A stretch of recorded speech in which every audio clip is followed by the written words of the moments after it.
Well, progressivism, not just in this country but around the world, is increasingly coming to resemble not just a religion, but a cult bent on suicide. Not overstating that. In Europe, billionaire Джорд Сорос recently said that European countries ought to cope with migrant crises, the ones that he helped encourage, by keeping their borders open to new arrivals and then taking on tens of billions of dollars in new debt, as if they don't have enough, to fund aid to developing countries.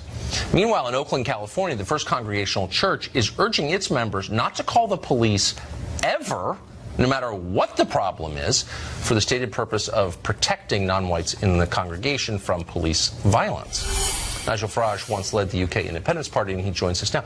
Nigel, thanks for coming on. I wanted to ask you about this because you have an international perspective, and I don't think these trends are just American. I mean, I think these impulses are sort of shared by a lot of the people in charge of the world, the West. Yeah.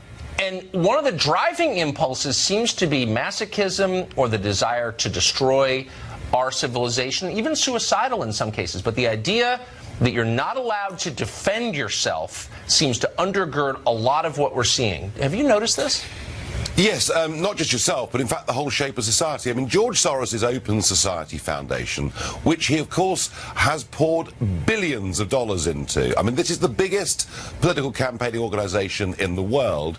He wants to break down the fundamental values of our society. And in the case of Europe, he doesn't want Europe to be based on Christianity. Now, all of this, whether it's Soros or some of those very strange people in California, all of this is based on some kind of self-loathing, some sort of guilt trip about the past. And in Soros's case, it's a guilt trip, of course, about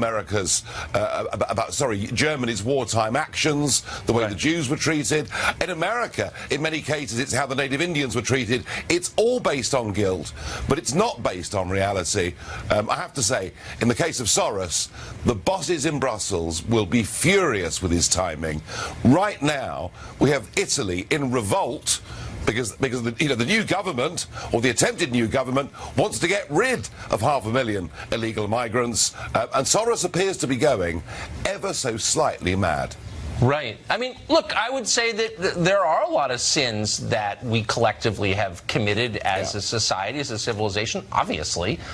But I sort of wonder, can we continue if those sins so shake our faith in ourselves that we refuse to defend ourselves? I mean, the church in Oakland that we described in the intro is encouraging its members not to call police even when they feel they need the police. I mean, if that's not a suicidal impulse, what is it?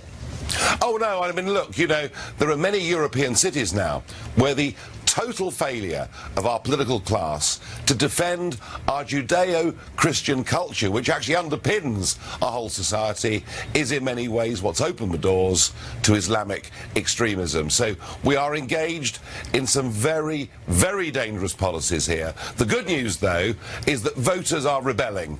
Brexit, Trump, the recent Italian elections, the victory of Viktor Orban in Hungary, you know, whatever these people say, ordinary people, real people, you know, those that pay their taxes, obey the law, and go to work, they want none of this. I wonder why the Eastern Europeans don't seem quite as guilty as the West. Is it because they suffered for so long under the Soviets? Oh, look, they suffered in many cases under Nazism and, of course, under the Soviets. You know, it's not until 1990, Tucker, that these countries were actually free Western democracies. And they do.